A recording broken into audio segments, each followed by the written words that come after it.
Hello everyone, welcome back to my channel. और आज हम कवर करेंगे अष्टांग हृदय का अध्याय 2 का सेकंड पार्ट। फर्स्ट पार्ट मैं ऑलरेडी अपलोड कर चुकी हूँ। अगर वो अभी तक आपने नहीं देखा है तो मैं आई बटन में पिन कर दूंगी, आप वहां से देख लेना। सेकंड पार्ट में हम कवर करेंगे सदव्रत। फर्स्ट पार्ट में हमने दिनचर्या देखा था, जिसको मैं थोड़ा सा ओवरव्यू दे देती हूँ कि सबसे पहले हमें ब्रह्म मुहूर्त में जागना है, फिर हमें दातुन करना है, उसके बाद हमें अंजन कर्म करना है, जो कि हमारे पास दो टाइप के थे, सौविरंजन और रसांजन। इसके बाद हमने नस्य कर्म करा था, जो हमने अणु तैल से करा था। फिर गंडुष मतलब मुंह में पानी भरकर रखना, धूम्रपान और तांबुल सेवन। तांबुल सेवन का मतलब होता है पान खाना। फिर हमने अभ्यंग के बारे में पढ़ा था, व्यायाम करना था। उसके बाद उद्वर्तन मतलब उपटन लगाना, मतलब जो हम खाने से पहले साबुन लगाते हैं। फिर हमने स्नान करना है। स्नान करते हुए भी दो विधि थी कि हमें सर से नीचे, मतलब जो सर और फेस वाला पार्ट है उसको हमें ठंडे पानी से धोना है और उसके नीचे वाला पार्ट में गर्म पानी से धोना है। नहाने के बाद हमें खाना खाना है। फिर हम अपने जीवन यापन करने के लिए जो भी कार्य करते हैं, मतलब हम स्टूडेंट्स हैं तो हम स्टूडेंट का काम करेंगे, तो पढ़ेंगे, वो काम करना है। उसके साथ हमें सदव्रत का पालन करना है। तो हम इस वीडियो में देखेंगे डिटेल में कि हमें सदव्रत का पालन कैसे करना है। उसके बाद रात्रिचर्या। तो सदव्रत में हमारे पास दो टाइप के आ जाते हैं, करणीय कर्म और अकरणीय कर्म। तो सबसे पहले हम देखेंगे कि हमें कौन कौन से कार्य करने चाहिए, यानी करणीय कर्म। तो मतलब खाना पचने के पश्चात, जब हमारा खाना पच जाए उसके बाद हमें हितकर और मात्रा अनुकूल भोजन करना चाहिए। मतलब हमें पहले खाना खाने से पहले हमेशा देखना है कि हमारा पहला जो खाना है वो पच जाना चाहिए, उसके बाद ही दोबारा खाना खाना है। और खाना कैसा खाना है, वो हितकर होना चाहिए। पिज्ज़ा, बर्गर, मोमोज नहीं होना चाहिए। हमारी सेहत के लिए अच्छा होना चाहिए और मात्रा अनुकूल होना चाहिए। मतलब बहुत ज़्यादा खाना नहीं खाना, बहुत कम खाना भी नहीं खाना है, बिल्कुल मात्रा के अनुसार खाना है। उसके बाद है अधारणीय वेगों को बलपूर्वक धारण नहीं करना है। अब ये अधारणीय वेग क्या होते हैं? जो हमारे पास मूत्र का अगर हमें वेग आ रहा है, मतलब मैं अगर यूरिन अर्ज हो रही है तो हमें सबसे पहले जाके वॉशरूम में आना है, मतलब मूत्र का त्याग करना है। या फिर अगर हमें खांसी आ रही है, छींक आ रही है, उल्टी आ रही है, तो ये हमारे अधारणीय वेग होते हैं। इन्हें हमें बिल्कुल भी धारण नहीं करना चाहिए। तो सबसे पहले हम ये काम करेंगे, उसके बाद ही कोई दूसरा काम करेंगे। वेगों को त्याग किए बिना और साध्य रोगों की चिकित्सा किए बिना कोई और कार्य नहीं करना है। मतलब अगर हमें यही अधारणीय वेग आ रहे हैं तो पहले हमें वेगों का त्याग करना है। और अगर यदि हमें कोई भी साध्य रोग हो गया, साध्य रोग जैसे अगर हमें खांसी जुकाम हो गया है तो पहले जाकर हमें खांसी जुकाम की दवाई लेनी है, उसके बाद ही कोई और काम करना है। अब चौथा पॉइंट आता है धर्म। हमें हमेशा धर्म परायण होना चाहिए। धर्म परायण होने का क्या मतलब हुआ कि जो प्राणियों की संपूर्ण चेष्टाएं हैं वो किसके लिए होती हैं? सुख के लिए होती हैं। मतलब अगर हम बच्चे हैं, हम पढ़ रहे हैं, हम क्यों पढ़ रहे हैं? हम सोचते हैं हम जब बड़े हो जाएंगे तब हम बहुत सारा पैसा कमाएंगे। पैसा हम क्यों कमाएंगे? सुख के लिए, कि हमें पैसा कमाएंगे, बहुत सारा पैसा उड़ाएंगे, इससे हमें सुख की प्राप्ति होगी। लेकिन असल में हमें सुख की प्राप्ति कैसे होती है? धर्म से। मतलब कभी आप किसी की मदद करके देखो, किसी को कुछ दान करके देखो, तो हमें जो इंटरनल हैप्पीनेस मिलती है वो हमें किससे मिलती है? धर्म से मिलती है। तो इसलिए हमें सुख की प्राप्ति के लिए हमेशा धर्म का पालन करना चाहिए। धर्म का पालन अगर हम नहीं करते हैं तो हमें सुख भी नहीं मिलता है। तो इसलिए मनुष्य को हमेशा धर्म परायण होना चाहिए। जो हमारे इष्ट मित्र होते हैं, मतलब बहुत ज़्यादा अच्छे मित्र होते हैं, उन पर विश्वास रखना चाहिए। और जो हमारे शत्रु होते हैं उनसे हमें दूर ही रहना चाहिए। ना विश्वास करो, ना ज़्यादा बात करो, हमेशा शत्रुओं से दूर ही रहना चाहिए। ये 5 पॉइंट हमें याद हो गए। सबसे पहला हमें खाना पचने के बाद में हितकर और मात्रा अनुकूल खाना खाना है। उसके बाद अधारणीय वेगों को सबसे पहले मतलब में धारण नहीं करना, अधारणीय वेगों को त्याग करना है। तीसरा पॉइंट, वेगों को त्याग के बिना और साध्य रोगों की चिकित्सा किए बिना हमें और कोई कार्य नहीं करना है। चौथा पॉइंट, धर्म का पालन करना है। 5वां पॉइंट, इष्ट मित्रों से विश्वास करना, मतलब इष्ट मित्रों में विश्वास रखना है और शत्रुओं से हमेशा दूर रहना है। अब हमारे पास आ जाता है दशविध पाप कर्म। ये सबसे ज़्यादा इंपॉर्टेंट क्वेश्चन है इस चैप्टर में, मतलब मोस्टली पूछा जाता है। डायरेक्ट क्वेश्चन आता है, दशविध पाप कर्म लिखिए कौन कौन से होते हैं और इनका का त्याग क्यों करना चाहिए।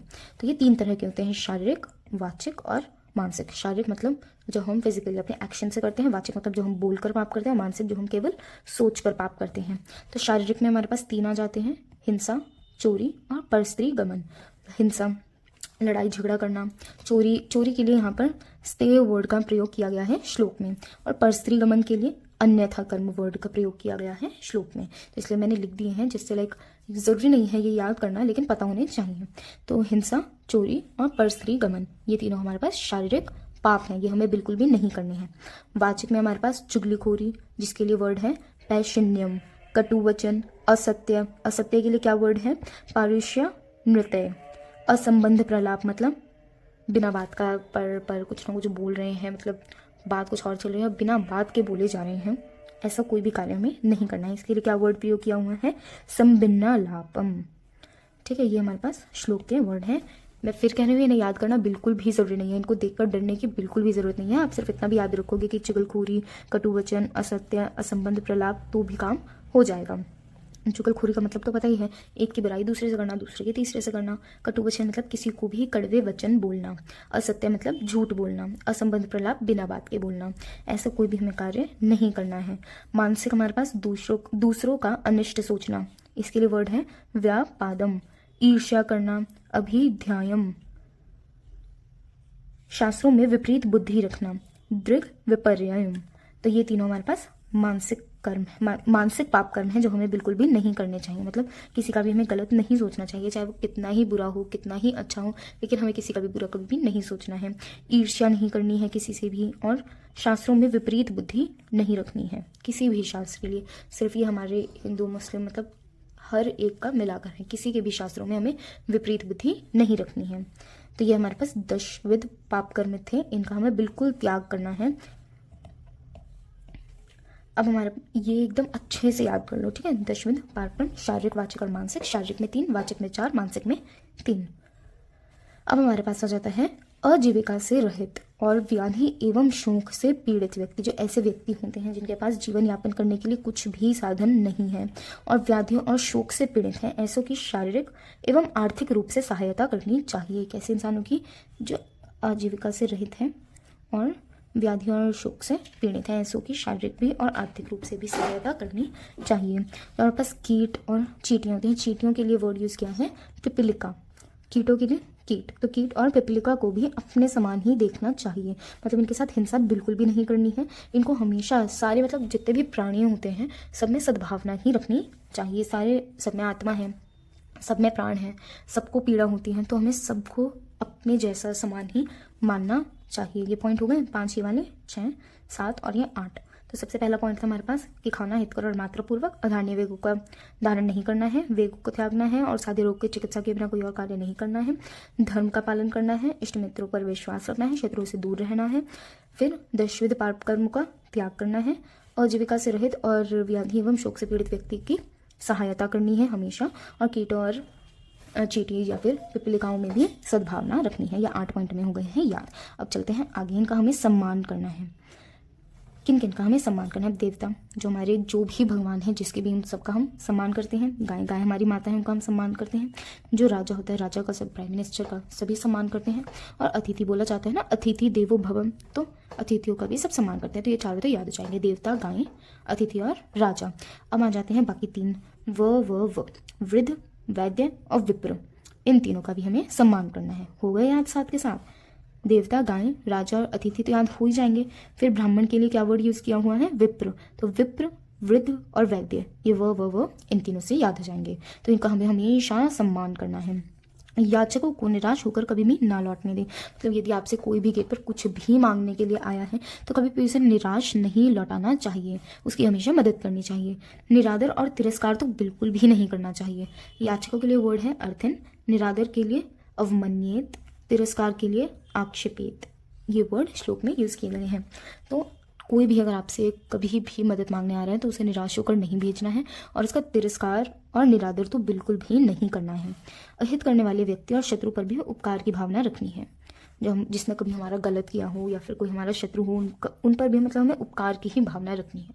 रहना हमें उनसे भी दूर ही है, कभी भी उनके पास नहीं जाना है। लेकिन अगर वो आपसे कुछ मांगते हैं, कुछ मदद चाहते हैं, उन्हें कोई दिक्कत हुई है तो हमेशा उपकार की भावना रखनी चाहिए। सुख दुख में हमेशा समान रहना चाहिए। ऐसा नहीं है कि आज हम 10th क्लास में फर्स्ट आ गए तो बस अब तो हम 1 महीने तक सुख ही मनाएंगे, पार्टी करेंगे, जश्न करेंगे, तो हम 11th में फेल हो जाएंगे। तो हमें बहुत ज़्यादा सुख नहीं मनाना है और बहुत ज़्यादा दुख भी नहीं। मतलब अगर जैसे आपके किसी फेवरेट जो आपका पालतू पेट था, अगर कभी उसकी मृत्यु हो जाती है तो उसके बिल्कुल शोक से ऐसा नहीं हो जाना है कि लाइक 1 महीना, 2 महीने, 3 महीने आप सिर्फ शोक ही मना रहे हो। ठीक है, दुख होता है, दुख हमें मनाना चाहिए बिल्कुल, लेकिन हमें इतना नहीं करना चाहिए कि वो हमारे ऊपर मतलब हम ही उससे बीमार हो जाएं या हमें ही कोई दुख हो जाए। ठीक है, तो ज़्यादा प्रसन्न नहीं होना है और ज़्यादा शोक भी नहीं मनाना है। फल में ईर्ष्या के बजाय हेतु में ईर्ष्या करनी है। तो इसका क्या मतलब होता है? ये काफ़ी इंपॉर्टेंट लाइन है। यहाँ पर है कि अगर आपने कोई रेस हार गए। तो जो जीता है आपको उससे ईर्ष्या नहीं करनी है। वो क्यों जीता है आपको उससे ईर्ष्या करनी है, उसके हमेशा हेतु से ईर्ष्या करनी है। तो वो क्यों जीता है, क्योंकि वो तेज भागा इसलिए वो जीता। अगर आप तेज भागते तो आप भी तेज जीतते। तो हमें उसके हमेशा हेतु से करनी है कि मैं अगली बार इससे ज़्यादा तेज भागूंगा। लेकिन अब ये नहीं है कि आप उससे ही ईर्ष्या करने लगो, वो जहाँ भी मिल रहा है आप मुँह चढ़ा के जा रहे हो कि नहीं मैं तो इससे बिल्कुल बात नहीं करूँगा क्योंकि ये रेस जीत गया। ऐसा बिल्कुल नहीं करना है, उससे ईर्ष्या नहीं करनी है, उसके हेतु से करनी है कि वो क्यों जीता है, क्योंकि वो तेज भागा तो अगली बार से मैं भी तेज भागूंगा। अब आते हैं वचन कैसे बोलने चाहिए। समय के अनुकूल मतलब समय के अनुसार ही बोलने चाहिए। हितकारी, जो दूसरों के हित के लिए हों ऐसे ही वचन बोलने चाहिए। अल्प मतलब कम ही बोलने चाहिए, बिना बात वही ना असंबंध प्रलाप नहीं करना है। सत्य बोलना चाहिए और हमेशा मधुर वचन ही बोलने चाहिए। सामने आए हुए व्यक्तियों से प्रसन्नमुख होकर और करुणा एवं शालीनता के साथ सामने आए हुए व्यक्ति से हमेशा प्रश्नमुख होकर ही बातें करनी चाहिए। मतलब किसी से भी झगड़े की भावना नहीं रखनी चाहिए, हमेशा प्रसन्न मुख होकर ही बातें करनी चाहिए। करुणा और शालीनता के साथ ही बात करनी चाहिए। सर्वप्रथम स्वयं ही उसका कुशल पूछ लेना चाहिए। ये नहीं है कि सामने है कोई, आप उसको जानते हो लेकिन आप सोचो कि पहले वही मुझसे बात कर लेगा उसके बाद मैं बात करूंगा। तो वो इंसान भी तो ऐसे ही सोच सकता है ना कि ये मुझसे बात नहीं कर रहा है, मैं भी इससे बात नहीं करूंगा। तो अगर आपके सामने कोई ऐसा व्यक्ति है जिसे आप जानते हो तो पहले खुद ही जाके उससे बात कर लो। और कैसे बात करनी है, हमेशा प्रसन्नमुख होकर, करुणा के साथ और शालीनता से। ठीक है। सुखों का उपभोग अकेले नहीं करना चाहिए बल्कि सबके साथ मिलकर ही करना चाहिए। अगर हमें कोई भी लॉटरी लगी है, अगर हमें कोई भी लॉटरी लगी है तो हम कभी भी ये नहीं है कि सारा लॉटरी का पैसा खुद रख लिया। थोड़ा थोड़ा करो भाई, हमारे बहन भाई हैं उनको अगर कोई भी आर्थिक दिक्कत है तो हम थोड़ी उनकी मदद कर दें। हमारे माता पिता हैं, उन्होंने हमारे लिए कितना कुछ किया है तो आप उनकी मदद कर सकते हो। तो कभी भी सुखों का उपभोग अकेले नहीं करना है। कोई भी पार्टी में जा रहे हो तो को भाई सब मिल के चलते हैं, ऐसे वाला। ठीक है। सभी व्यक्तियों पर ना तो बहुत ज़्यादा विश्वास रखना है और ना ही अत्यधिक शंका करनी है। मतलब ऐसा नहीं है कि आपका बहुत ज़्यादा अच्छा मित्र है तो बस अब तो इस पर आंखें बंद करके हम भरोसा करेंगे। कभी भी किसी पर भी ज़्यादा विश्वास नहीं करना चाहिए और ऐसे किसी पर ज़्यादा शंका भी नहीं करना चाहिए, बहुत ज़्यादा डाउट भी नहीं रखना चाहिए। किसी को नहीं बताना चाहिए कि यह मेरा शत्रु है और मैं इसका शत्रु हूँ, क्योंकि लोग क्या करते हैं, हमेशा लड़ाई बढ़ाने में लगे रहते हैं। तो अगर आप किसी को बता दो कि ये तो मेरा शत्रु है या फिर मैं इसका शत्रु हूँ तो या तो आपकी साइड मतलब आपकी बातें उसको जाके बताना शुरू कर देंगे या उसकी बातें आपको बतानी शुरू कर देंगे, तो आप दोनों में और ज़्यादा शत्रुता बढ़ा देंगे। तो हम किसी को भी अपना ना समझें और किसी को भी बिल्कुल नहीं बताएं कि ये मेरा शत्रु है या फिर किससे मेरी नहीं बनती। ठीक है। अपने पर हुए अपमान की बात किसी को भी नहीं बतानी है। अगर कभी भी क्लास में आपको टीचर ने डांट दिया है तो सबको जाकर नहीं बताना यार तो उस टीचर ने मेरे को डांट दिया, यार उस टीचर ने उस टीचर ने तो आज मेरे को डांट दिया। ऐसे जाके सबको नहीं बताना है। लाइक ये तो बहुत ज़्यादा छोटे स्केल पर हो गया कि हमने सबको बता दिया। बट जो लोग होते हैं ना वो इस बात का फ़ायदा उठाने लगते हैं कि उसका अपमान हो, फिर वो जाके और सबको बताएंगे, फिर वो जाके और सबको बनाएंगे। तो इसलिए हमें कभी भी किसी को नहीं बताना चाहिए। स्वामी की मुझ पर कृपा नहीं है या फिर स्नेह नहीं है, ये नहीं बताना चाहिए। वही कहा ना मैंने कि कभी भी लोगों को नहीं बताना चाहिए क्योंकि लोग हमेशा रिश्ते तोड़वाने में लगे रहते हैं। तो आप हो सकता है कि आप खुद ही अपने रिलेशनशिप में कोई भी प्रॉब्लम है तो आप खुद सॉल्व कर लो। अगर आप नहीं कर रहे हो तो अगर आप अपना रिलेशनशिप तोड़ना चाहते हो तो भी आपको किसी को नहीं बताना चाहिए। हमेशा अपनी बातें अपने तक ही रखनी चाहिए क्योंकि अगर आप किसी को बताओगे तो वो तो पक्का ही तोड़वा देगा। आप तो शायद एक बार को बचा भी लो। जो व्यक्ति जिस प्रकार संतुष्ट होता है उसके आशय को समझकर उसके साथ वैसा ही व्यवहार या फिर आचरण करने वाला व्यक्ति ही ज्ञानी है, क्योंकि उसे संसार में सफलता मिलती है। मतलब हमें पता है कि सामने वाले इंसान को हमसे क्या चाहिए। अगर हम उससे उसी की लैंग्वेज में बात करें, मतलब जो वो चाहता है अगर हम उससे वही बातें करें तो वो भी सुखी और आप भी सुखी, कोई दिक्कत ही नहीं। तो उस इंसान को सबसे बड़ा ज्ञानी कहा गया है। पराराधन पंडित, ऐसे व्यक्ति को क्या बोलते हैं, पराराधन पंडित, क्योंकि संसार में ऐसे ही व्यक्ति को सफलता मिलती है। तो हमें हमेशा ऐसा ही करना चाहिए, मतलब ऐसी अपनी प्रवृत्ति करनी चाहिए कि हम सामने वाले के व्यवहार को समझ सकें कि हाँ वो हमसे क्या चाहता है और उसी के अनुकूल हम अपना व्यवहार रखें उसके प्रति। अब आ जाते हैं, इंद्रियों को ना तो बहुत ज़्यादा दबा कर रखना चाहिए और ना ही अत्यधिक संलिप्त रखना चाहिए। इसका क्या मतलब है, अगर हमारा पिज़्ज़ा खाने का मन कर रहा है, बहुत ही ज़्यादा मन कर रहा है, तो उसको बहुत ज़्यादा दबाना नहीं चाहिए, जाकर पिज़्ज़ा खा लेना चाहिए। लेकिन उसे अत्यधिक संलिप्त भी नहीं करना चाहिए। मतलब अब रोज़ पिज़्ज़ा भी नहीं खाना है क्योंकि मन तो रोज़ ही करेगा। तो कभी हमने महीने में एक बार खा लिया तो चलता है, लेकिन रोज़ रोज़ भी नहीं खाना है। तो इंद्रियों को बहुत ज़्यादा दबाना नहीं है, क्योंकि मन कर रहा है तो खा लो, लेकिन बहुत ज़्यादा संलिप्त भी नहीं करना है रोज़ रोज़ भी नहीं खाना है। त्रिवर्ग धर्म, अर्थ और काम, इनके विरुद्ध कोई भी कार्य नहीं करना चाहिए। सभी धर्मों में मध्यम मार्ग ही अपनाना चाहिए। किसी के प्रति अत्यधिक आसक्त नहीं होना चाहिए। मतलब हमें अपने धर्म, अर्थ और काम, इन तीनों के विरुद्ध कोई भी कार्य नहीं करना है। कोई ऐसा मतलब जो भी हम कार्य करना है उसमें किसी एक का भी विरुद्ध नहीं होना चाहिए। मध्यम मार्ग में हमेशा निकालना चाहिए। अब जो रोम, नख, दाढ़ी, मूछें, इन सबको हमें कटवा कर रखना चाहिए। पैर, नाक, कान आदि के जो मल के स्थान है उन्हें हमेशा स्वच्छ रखना चाहिए। ये तो लाइक पर्सनल हाइजीन है कि हमें हमेशा नील्स, दाढ़ी, मूछें, बाल सब कुछ कटवा के रखने चाहिए। और जो पैर, नाक, कान में जो हमारे पास मैल फंसा रह जाता है उसे टाइम टाइम पर साफ करते रहना चाहिए। प्रतिदिन स्नान करना चाहिए। सुगंधित द्रव्य लगाना चाहिए, मतलब इत्र का प्रयोग करना चाहिए, परफ्यूम, डीओ सब लगाना चाहिए। सुंदर और अच्छे अच्छे वस्त्र पहनने चाहिए। धुले हुए कपड़े पहनने चाहिए रोज, ठीक है। सदैव रत्न को धारण करना चाहिए या सिद्ध मंत्रों और सहदेवी आदि महाऔषधियों का धारण करना चाहिए। अब ये क्यों कहा गया है? यह हमारे पास इसलिए कहा गया है कि एक तो हमारे पास विष का प्रभाव ना पड़े, ठीक है। औषधियों को तो हमें इसलिए लेना है कि हमें विष का प्रभाव ना पड़े। दूसरा, भूत विद्या जो होती हैं उनसे बचे रहने के लिए, या फिर यदि हमारा कोई ग्रह ऊपर नीचे हो रहा है, मतलब कोई ऊपरी आ गई है, या फिर हमारा टाइम कुछ सही नहीं चल रहा है, इनकी शुद्धि के लिए, मतलब इस तरह से अच्छे बने रहने के लिए रत्न आदि पहनने चाहिए। सिद्ध मंत्रों का प्रयोग करना चाहिए और सहदेवी आदि महाऔषधियों को हमेशा अपने साथ धारण करना चाहिए। छाता और जूता धारण करने के बाद 4 हाथ इधर उधर देखकर ही चलना चाहिए। वही है सदव्रत हमें क्यों पालन करना है कि हम ज़्यादा उम्र तक जी सकें, वो भी अच्छी आयु जी सकें। तो हमें, अगर हम सड़क पे बिना इधर उधर देखे चलेंगे तो हमारा एक्सीडेंट हो सकता है, हम मर भी सकते हैं। तो अगर हमें ज़्यादा जीना चाहते हैं तो हमें सदव्रत को फॉलो करना है। तो सदव्रत कहता है इधर उधर देखकर, कम से कम 4 हाथ इधर उधर देखकर ही चलना चाहिए, जिससे आपका कोई एक्सीडेंट वगैरह ना हो जाए। जूता पहनकर चलना चाहिए जिससे पैरों में कोई भी चोट ना आए। छाता लेकर चलना चाहिए जिससे कि जो सनरेज हमारे ऊपर पड़ रही हैं उनसे हमें बचाव मिल सके। रात्रिचर्या, इन सब के बाद हमारे पास रात्रिचर्या का हमें पालन करना चाहिए। रात्रि में बाहर नहीं जाना चाहिए, किंतु अगर बहुत ही ज़्यादा आवश्यक हो गया बाहर जाना, बहुत ही ज़्यादा इंपॉर्टेंट कोई कार्य आ गया है, तो हमेशा डंडा लेकर जाना चाहिए, सिर पर पगड़ी बांध के जानी चाहिए और किसी न किसी सहायक के साथ जाना चाहिए। अब ये ऐसा क्यों कहा गया है कि रात को हमारे पास अगर कोई शत्रु मिल गया तो उससे लड़ने के लिए हमारे पास डंडा होना चाहिए।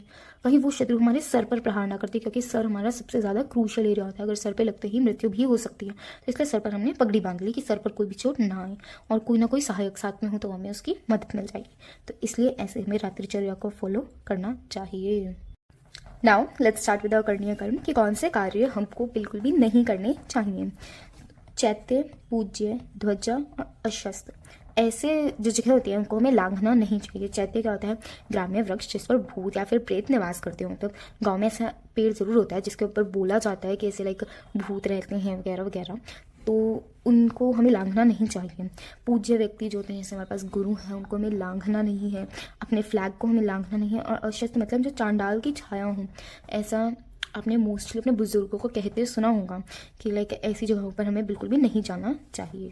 पहला पॉइंट। दूसरा आ जाता है हमारे पास भस्म, तुष, अशुचि और शर्करा। भस्म मतलब जो राख होती है, तुष मतलब जो धान की हमारे पास भूस होती है, एक बहुत ज़्यादा के भूस में से वो थोड़ी निकाल रही हूँ सुई, ये बहुत ज़्यादा बोला जाता है तो उसको हमें तुष बोलते हैं, ठीक है। अशुचि मतलब जो अपवित्र मलमूत्र जो होते हैं ऐसी जगह पर। शर्करा मतलब जो बालू कंकड़, मतलब जो घर बनने के लिए शर्करा मंगाई जाती है, बालू कंकड़ या फिर बजरी, रेत, जो ये सब चीज़ें होती हैं इनके ऊपर। लौशट मतलब मिट्टी का जो टुकड़ा होता है या फिर बलि का स्थान या फिर जो नहाने की जगह होती है, इन पर लांघना नहीं चाहिए और ना ही चढ़ना चाहिए। ऐसा क्यों नहीं करना चाहिए हमें? क्योंकि लाइक जो ये चीज़ें हैं जैसे राख, भूस या फिर मलमूत्र आदि चीज़ें, बालू कंकड़, इनमें आप धंस जाओगे या फिसल जाओगे तो आपको चोट लग जाएगी। और मिट्टी का टुकड़ा है उस पर आप फिसल सकते हो। बलि का स्थान है, वहाँ पर ऑलरेडी खून बहुत ज़्यादा पवित्र सी जगह होगी वो, तो वहाँ पर भी आप फिसल सकते हो। ऐसी जो नहाने का स्थान होता है वो तो बहुत ही ज़्यादा केसेस आते हैं कि लाइक बाथरूम में फिसलने से मौत हो जाती है, तो उनका हमें ध्यान रखना चाहिए। ना ही लांघो ना ही चढ़ो। बाहुबल के आधार पर, अर्थात मतलब हम कोई बहुत ज़्यादा होता है कि भाई मैं बहुत ताकतवर हूँ, मैं तो ये कार्य बहुत ही आराम से कर लूँगा, तो नदी को हम कभी भी तैर कर पार नहीं करना चाहिए। ये इसलिए कहा गया है कि भाई इसमें कोई भी जानवर हो सकता है जो आपको हानि पहुँचा सकता है, इसलिए उसको तैर कर पार मत करो। अग्नि को कंधे पर रखकर नहीं ले जाना चाहिए, कि मतलब कहते हैं ना मैं तसला उठा के ले जाऊंगा और उसमें चल रही है आग, कि नहीं नहीं मैं तो ले जाऊंगा, ऐसा बिल्कुल भी नहीं करना चाहिए। स्कंद का मतलब होता है कंधा। आग के ढेर के सामने नहीं जाना चाहिए। ठीक है, यही है कि अपना बचाव करना चाहिए, ऐसा कुछ भी अड़ंग सड़ंग सा काम नहीं करना चाहिए जिससे हमें चोट लग जाए। स्नेह युक्त नाव या फिर वृक्ष पर नहीं चढ़ना चाहिए। संदेह युक्त नाव है, कभी पुरानी पड़ी हुई है तो हो सकता है आप उसमें बैठो और वो डूब जाए, या फिर ऐसा कोई वृक्ष हो मतलब जो बहुत ज़्यादा पुराना है, उस पर आप चढ़े, वो बहुत ज़्यादा अंदर से खोखला निकला और आप गिर गए, तो ऐसा कुछ भी कार्य हमें नहीं करना चाहिए। मुख को ढके बिना छींकना, हंसना या फिर जम्भाई बिल्कुल भी नहीं लेनी है। ये पर्सनल एडिकेट्स हैं कि हमें छींकते वक्त या फिर जम्भाई लेते वक्त या हंसते वक्त हमेशा मुंह को ढक लेना चाहिए। नासिका को कुरेदना नहीं चाहिए। किसी की आदत होती है नाक के अंदर बिना बात के हाथ डालने की, ऐसा नहीं करना चाहिए। बिना मतलब ज़मीन को नहीं खोदना चाहिए, जैसा कि अक्सर जानवर करते हैं, बिना बात कहीं ना कहीं जाते हैं और ज़मीन को खोद देते हैं, ऐसा हमें बिल्कुल भी नहीं करना चाहिए। जैसे आजकल वो होल्स बने रह जाते हैं, फिर बच्चे में गिर जाते हैं, जो बोरवेल्स वगैरह बनते हैं, तो हमें ऐसा नहीं करना चाहिए। तो बच्चे गिरेंगे नहीं, बिना बात की मृत्यु नहीं होगी। अंगों से टेढ़ी मेढ़ी चेष्टाएं नहीं करनी चाहिए। अब देखो, अगर आप योगा पोज बना रहे हो तो आप योगा पोज के लिए यहाँ पर वो नहीं दे सकते हो कि भाई इसलिए मैं योगा नहीं करूँगा, वो करनी चाहिए। इसके अंदर टेढ़ी मेढ़ी नहीं, इसके आप प्रोफेशनल योगा टीचर होती है वो सिखाते हैं तब आप बनाते हो। यहाँ पर टेढ़ी मेढ़ी बिना बात के, जो बच्चे आजकल बेड पर पड़े रहते हैं, सोफे पर पड़े रहते हैं, टांगे ऊपर पैर नीचे, ऐसा नहीं करना चाहिए, उससे हमें चोट लग सकती है। उत्कट पैर पर आसन पर देर तक नहीं बैठना चाहिए, मतलब पैर ना ऐसे फोल्ड करके जो बैठते हैं, कोई कोई किसी किसी को आदत होती है बहुत ज़्यादा देर तक बैठ जाते हैं और किसी कोई कोई तो बिल्कुल भी नहीं बैठ पाता है, तो मतलब बैठना चाहिए। वो बोलते हैं ना कि खाने के बाद में ऐसे बैठना चाहिए, इस वाले आसन में जिसके अंदर पैर ऐसे फोल्ड कर लेते हैं, ऐसे बैठना चाहिए, तो वो अच्छा होता है, लेकिन हमें ज़्यादा देर तक नहीं बैठना है। थकान उत्पन्न होने से पहले ही शरीर, वाणी और मन की चेष्टाओं को रोक देना चाहिए। शरीर, वाणी और मन की चेष्टाओं को रोक देना चाहिए, मतलब अगर हम व्यायाम कर रहे हैं तो थकने से पहले ही रुक जाओ। ऐसा नहीं है कि बस लगे पड़े हैं और शरीर को चोट जब तक हम पहुंचा नहीं लेंगे तब तक काम ही नहीं बनेगा। तो थकान होने से पहले हमें रुक जाना चाहिए। ऐसे ही हम बहुत ज़्यादा बोल रहे हैं, बोलते जा रहे हैं, अब मैं ये वीडियो रिकॉर्ड कर रही हूँ और मैं करी जा रही हूँ, बहुत ही ज़्यादा देर तक बोले जा रही हूँ बिना ब्रेक के, तो मुझे थकावट हो जाएगी, तो मेरे को प्रॉब्लम हो सकती है, इसलिए मुझे ऐसा नहीं करना चाहिए। ऐसे ही मन में बहुत लोग बहुत ज़्यादा ओवर थिंकिंग करते हैं कि अगर ये हो गया तो क्या होगा, वो हो गया तो क्या होगा, तो हमें ऐसा भी नहीं करना चाहिए। जानू का मतलब आपकी गर्लफ्रेंड या बॉयफ्रेंड का नाम नहीं है। ये घुटनों को हम जानू, जो हमारे पास घुटनों में एक बोन होती है पटेला, उसको हम जानू बोलते हैं, तो ये जानू वर्ड घुटनों के लिए भी यूज़ कर देते हैं। इसको उठाकर देर तक नहीं बैठना चाहिए, जिसको हम उखड़ू बैठना बोलते हैं ना, ऐसे हमें ज़्यादा देर तक नहीं बैठना चाहिए। वही है, हमें कोई भी कार्य ना बहुत ज़्यादा देर तक नहीं करना है, थोड़ी देर तक कर रहे हैं ठीक है, लेकिन बहुत ज़्यादा देर तक नहीं करना है। रात्रि में मतलब नक्तम, रात्रि के लिए वर्ड प्रयोग किया गया है। वृक्ष के ऊपर या फिर नीचे विश्राम नहीं करना है। इसकी बेसिक साइंस वही है कि वो CO2 रिलीज करता है, इसलिए। अब ये तो है कि इन पर दिन में मतलब रात्रि में नहीं रुकना है। ये है जो रात्रि और दिन कभी भी नहीं रुकना है। कहाँ पर? चतवार, चत्य, चतुष्पद, सुराल्य, सूना, अटवी, शून्य ग्रह और शमशान। चतवर क्या होता है? जहाँ पर लोग एकत्रित होकर, वो जो चौराहा सा नहीं होता गांव में, आपने देखा होगा बहुत सारे लोग ऐसे एक जगह एकत्रित होकर बहुत सारी बातें बनाते रहते हैं, तो ऐसी जगह पर। चैत्य मतलब ग्राम में जो बहुत ज़्यादा पूज्य वृक्ष होता है, ऐसी जगह पर। और चतुष्पद जो हमारे पास चौराहा होता है, जहाँ से 4 गलियाँ कट रही होती हैं, ये जो बीच में चौराहा होता है यहाँ पर। सुराल्य मतलब मंदिर में। सूना मतलब जहाँ पर बहुत निर्जन स्थान हो, कोई भी दूर दूर तक नहीं दिख रहा है, ऐसे स्थान पर। अटवी यानी जंगल में। शून्य ग्रह मतलब घर, शून्य मतलब कोई नहीं, तो मतलब जो सुनसान घर होता है ऐसी जगह पर। और शमशान में, यहाँ हमें नहीं रुकना चाहिए।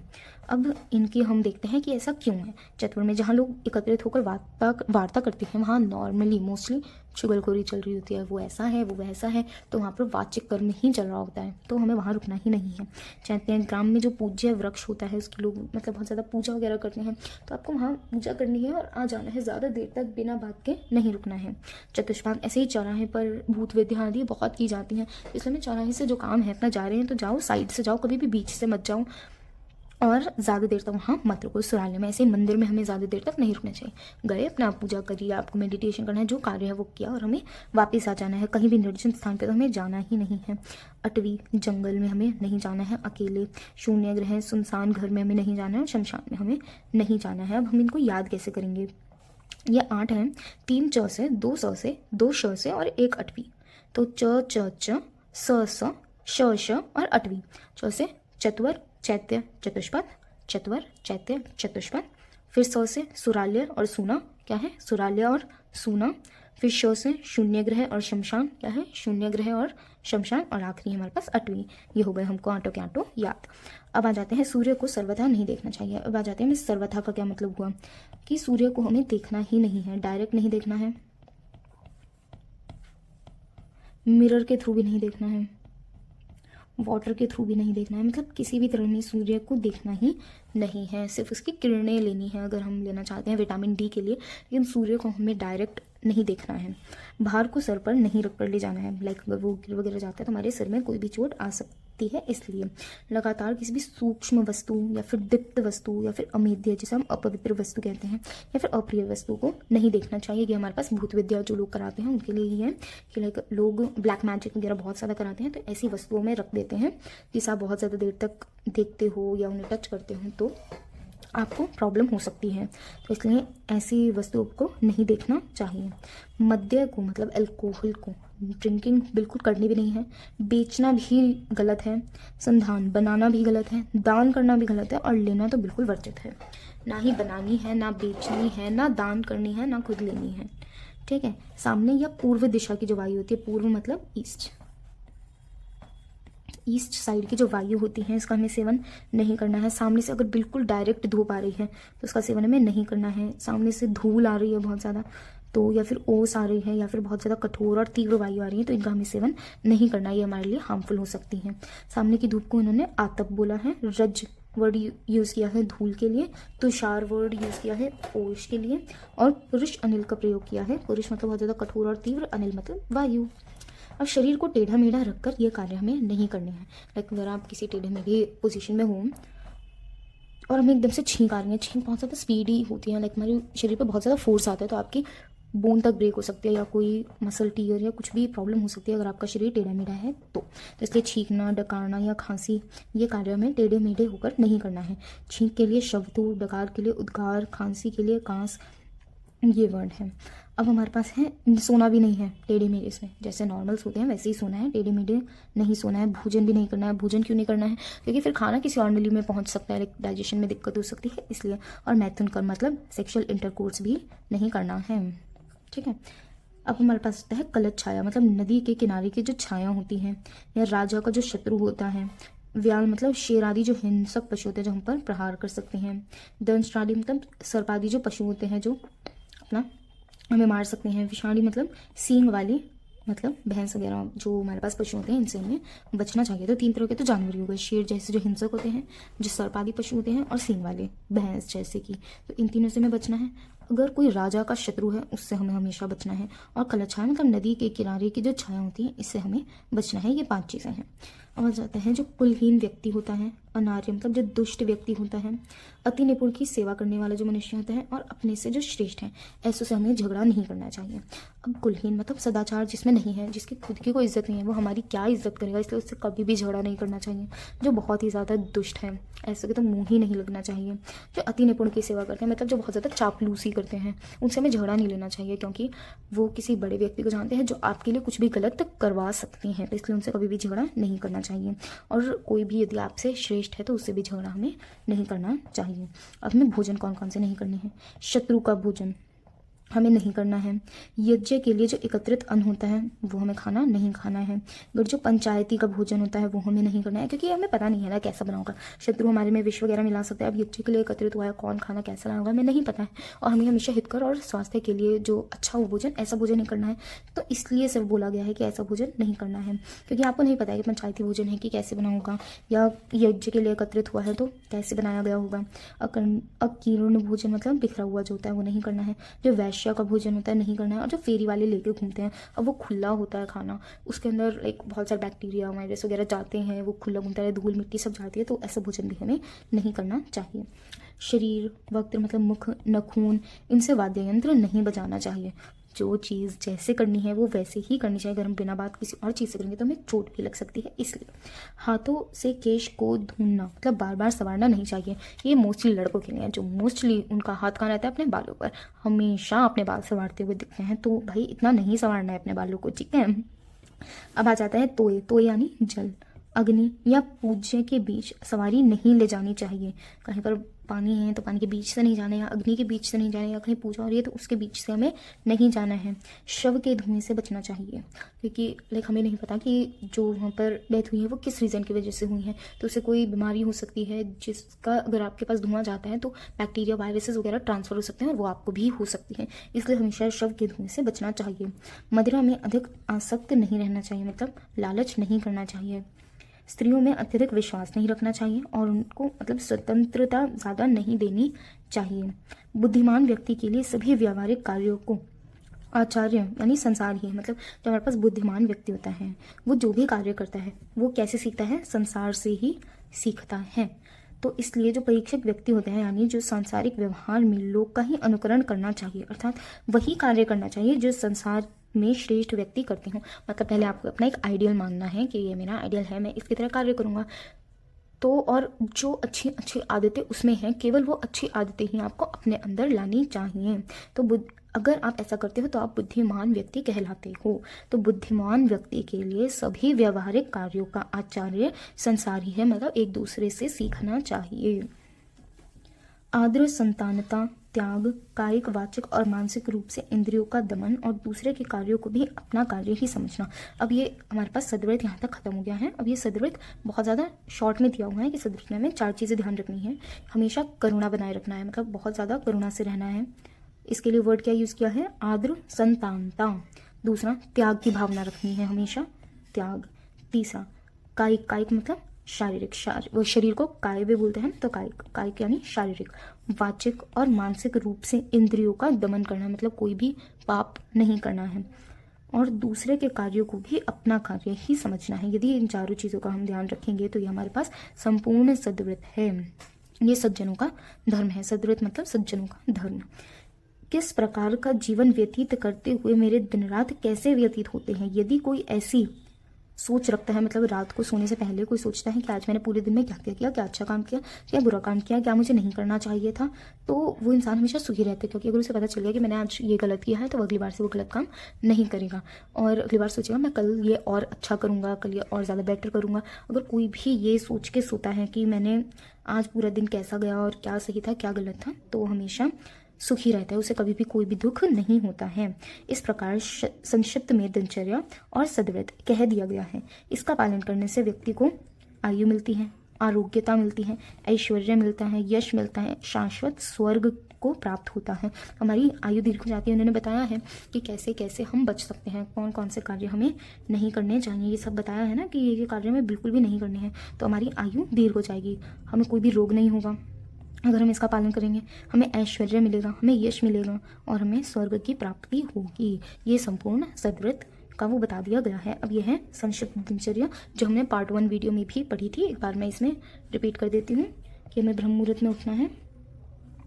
उसके बाद मल त्याग, गुद प्रक्षालन। गुद प्रक्षालन का क्या मतलब होता है, जो हमारे पास मल मूत्र त्यागने के जो मार्ग हैं उनको हमेशा पानी से धोना चाहिए। मुख नेत्र प्रक्षालन मतलब मुख और नेत्रों को पानी से धोना चाहिए। दंत धावन मतलब दंत धावन मतलब दातुन करना चाहिए। जीवा निर्लेखन मतलब जो टंग ट्विस्टर आते हैं ऐसे इस शेप का, लाइक वी शेप का ट्विस्टर आते हैं, उससे हमें दांतों जीभ को ऐसे निर्लेखन मतलब साफ करना होता है, उससे हमेशा जीभ को साफ करना चाहिए। अंजन कर्म, अंजन 2 टाइप के, सौविरंजन, रसांजन। फिर हमें नस से कम करना है जो कि मोस्टली अणुतेल हमारे पास अच्छा होता है। फिर गंडुश मतलब मुंह में पानी भर कर रखना। कवल धारण करना मतलब गरारे करना। फिर हमें धूम्रपान, फिर तांबुल सेवन, फिर अभ्यंग, फिर व्यायाम, फिर उद्वर्तन मतलब सोप लगाना या फिर उपटन लगाना, फिर स्नान, फिर प्रसादन, प्रसादन मतलब सुगंधित द्रव्य लगाना, फिर भोजन करना है। फिर जीवन यापन के लिए हम जो भी कार्य करते हैं, बच्चे हम पढ़ते हैं, कृषि कार्य करते हैं, व्यापार करते हैं, पशुपालन आदि आदि जिसका जो कार्य होता है। फिर रात्रि शयन मतलब रात्रि में हमें थोड़ा ही खाना है, लघु खाना खाना है, हितकर आहार का सेवन करना है और ईश्वर को स्मरण करने के बाद निद्रा को प्राप्त हो जाना है, हमें सो जाना है। अगर आपको वीडियो पसंद आई हो तो do like, share and subscribe. और मैंने इसके जो PDF नोट्स हैं ये नीचे डिस्क्रिप्शन में डाल दिए हैं। Thank you.